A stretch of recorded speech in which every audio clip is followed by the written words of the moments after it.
Hello, अस्सलाम वालेकुम। Hope all of you are fine. आज हम बात करेंगे एक जो वीडियो मैंने अपलोड की थी वहाँ पे a man who killed his father and married his mother. It's a wonderful story of a Greek tragedy written by Sophocles. Oedipus के बारे में अगर आपको पता है, अगर आपने पढ़ा हुआ है, तो then you can listen this कि इससे हमें क्या सीखने को मिलता है। अगर नहीं तो if you are interested watch that video, क्योंकि अ, आज हम बात करेंगे कि जो ओडिपस है उससे हमें सीखने के लिए क्या मिलता है। Something which is very deep, something which very related to our modern lives. तो स्टोरी आप सब लोगों को पता है। तो अगर हम बात करेंगे ना थीम की कि ओडिपस रेक्स का थीम क्या है, तो बहुत सारे थीम्स हैं। मोस्टली फेट के बारे में कहा जाता है इसको कि किस्मत थी, मोस्टली मिस जजमेंट थी, एरर ऑफ जजमेंट थी, कॉम्प्लेक्सिटी थी, वाट एवर द रीज़न इज। लेकिन if somebody of you have already read this, तो what should be the project of Sophocles that we should try to understand in modern age?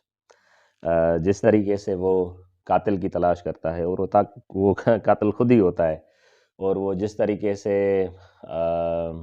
Self search या कुछ भी करके वो जिस नतीजे पे पहुंचता है, एंड फाइनली जब उसको पता चलता है कि आप जिस भाषा के कातिल को ढूंढ रहे हैं, वो जो कातिल हैं वो आप खुद हैं, और वो बादशाह कोई और नहीं, आपका बाप था। और आज आप जिसके साथ रह रहे हैं, जो कि आपकी वाइफ है, वो आपकी वाइफ नहीं बल्कि वो आपकी मदर है। एंड जस्ट इमेजिन अगर ऐसा कोई सच अ, हमारे सर पे आके पड़ता, तो what would we behave and what would we feel. So obviously हर किसी के पास अपने जवाबात होंगे। लेकिन again the question is this, इस प्रोजेक्ट के थ्रू, इस ट्रेजेडी के थ्रू सोफोक्लीज क्या सिखाना चाहता है हमें। तो वो प्रोजेक्ट ये है कि सच कितना ही कड़वा क्यों ना हो, कितना ही आपके खिलाफ क्यों ना हो, उसको कबूल करना सीखें। और जब आप उस सच को अपने खिलाफ बताए हुए या सुनाए हुए सच को कबूल करना सीख जाते हैं, तो आप एक आज़ाद फ़र्द बन जाते हैं, आप डेवलप्ड हो जाते हैं। इसका कोई हल नहीं। दो the story tells about strange kind of events, वो किस तरह मिलते हैं और फिर किस तरह सच जो है वो निर्वार होता है, ज़ाहिर होता है। तो समहाउ ये तो एक बहुत बड़ा सच था, और वो सच कौन मान रहा है? वो बादशाह है, और वो आपको पता है उस दौर के बादशाह सच को आसानी से मोड़ भी सकते थे। ओडिपस यही कर सकता था because he was powerful king, लेकिन उसने ये नहीं किया। And he accepted the truth that went against him, and he accepted it so gracefully. So this is what I guess everybody of us should understand, and this is the only thing that can relate the centuries old tragedy to our modern and present age.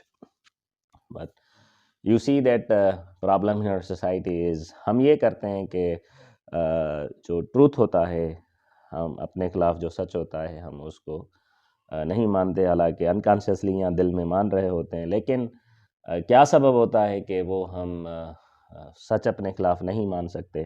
The reason is this, we are afraid of judgement, the last judgement. The last judgement you see, एक तो क़यामत है जो last है, जो आएगी, लेकिन आपको पता है एक लास्ट जजमेंट जो है रोज़ाना हमारे साथ होती है। We all people are afraid of being judged, and if you are going to judge people, that means you are going to create hell for them. And one of the reasons कि लोग अपने खिलाफ सच क्यों नहीं सुन पाते, दूसरों के खिलाफ तो सच बोलते हैं, उसको प्रेफर भी करते हैं, हम दूसरों को सच बोलते भी हैं, लेकिन जब सच अपने खिलाफ आ जाए तो फिर हम कहीं और चले जाते हैं। So why does this happen? Because of the last judgement.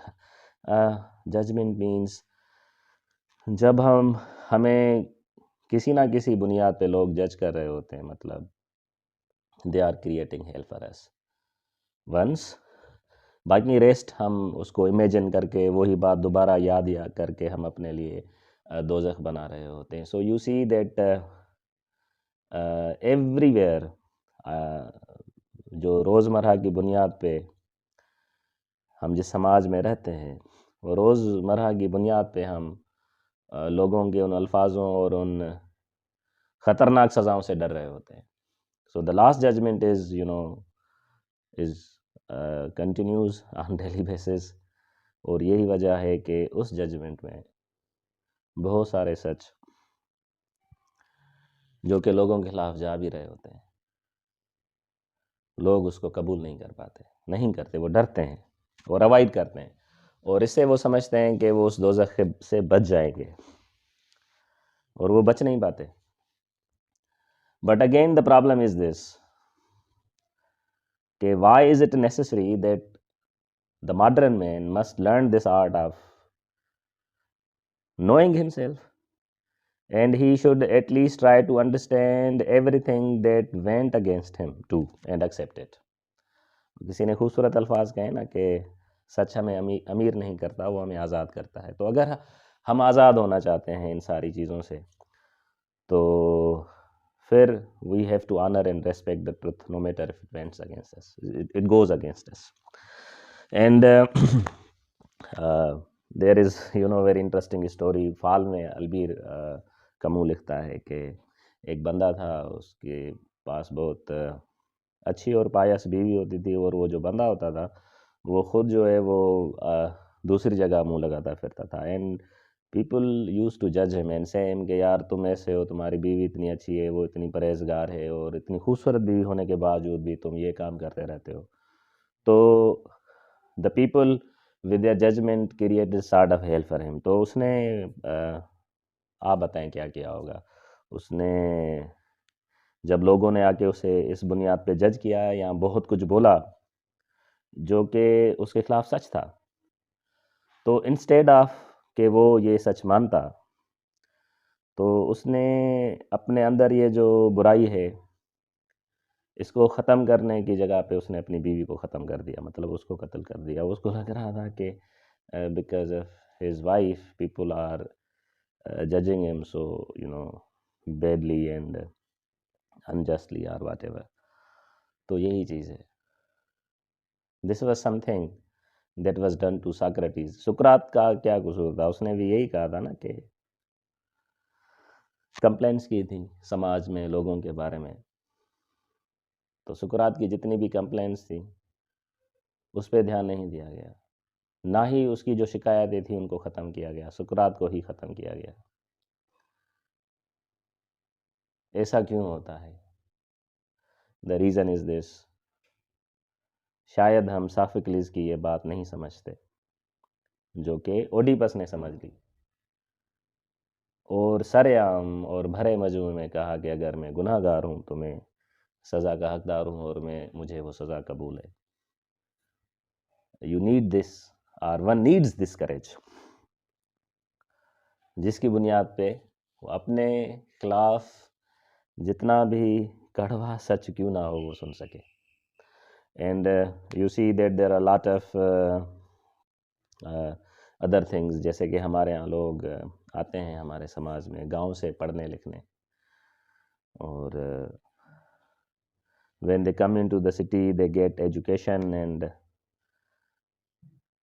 reach at good seats, but वो सिर्फ पैसे के लिए अपने ज़मीर को, अपने रिश्तों को, सबको बेच देते हैं।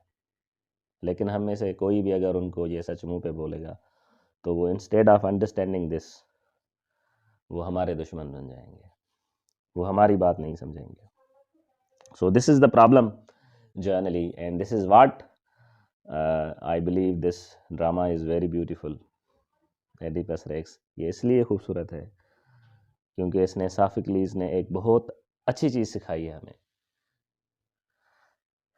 कि हम अपने नुक्सों को जब तक कबूल नहीं करेंगे हम उनसे हम जान नहीं छुड़ा पाएंगे। And one thing which is very much important that everybody of should understand is this, that consider your selves flawed. हम सब गलत होते हैं, जितने भी लोग हैं ना यहाँ पे गलत हैं। कंडीशनिंग ऐसी हुई है, हमारा समाज ऐसा है। हम जब ग्रो कर रहे होते हैं तो पता नहीं कितनी बीमारियाँ और बुराइयाँ हमारे साथ बढ़ रही होती हैं, और हम बढ़ रहे होते हैं और हमारी बुराइयाँ हमारे साथ बढ़ रही होती हैं। तो कोई तरीका नहीं होता कि हम उन बुराइयों से जान छुड़ा सके। तो एक तरीका ये है, जब कोई आपको आपके सामने वो बुराई बता रहा है तो एक्सेप्ट इट। हम अपने फॉल्स को मानकर ही ठीक कर सकते हैं। अगर हम अपने फॉल्स को ठीक नहीं करेंगे तो ना हम ठीक होंगे, ना ये समाज ठीक होगा। और पता नहीं क्यों लोग यहाँ पे गलत होने से डरते हैं। There is no need to afraid of being wrong. और यही वजह है कि you see a lot of people when they are connected with any political party और एनी आइडिया, वो शुरू शुरू में उस पार्टी के बारे में, उस आइडिया के बारे में इतनी तारीफ़ कर लेते हैं, इतनी तारीफ़, और उस लोगों को समझा रहे होते हैं ये 100% सही है, ये है, ये है। और जब सच खुल के सामने भी आ जाता है तो वो उस पार्टी से या अपने आइडियल से हाथ नहीं छुड़ाते। The reason is this, they are afraid of being wrong. वो गलत नहीं होना चाहते। लेकिन जब हम एडिपस की बात करते हैं, जब एडिपस को पता चल गया कि he is wrong, he accepted it and he become free, and he accepted it so gracefully, and this is the message in this drama. And इसको अगर हम अपनी ज़िंदगी में अप्लाई करेंगे, then you will see, you will be freer and you will be a better person. Thank you.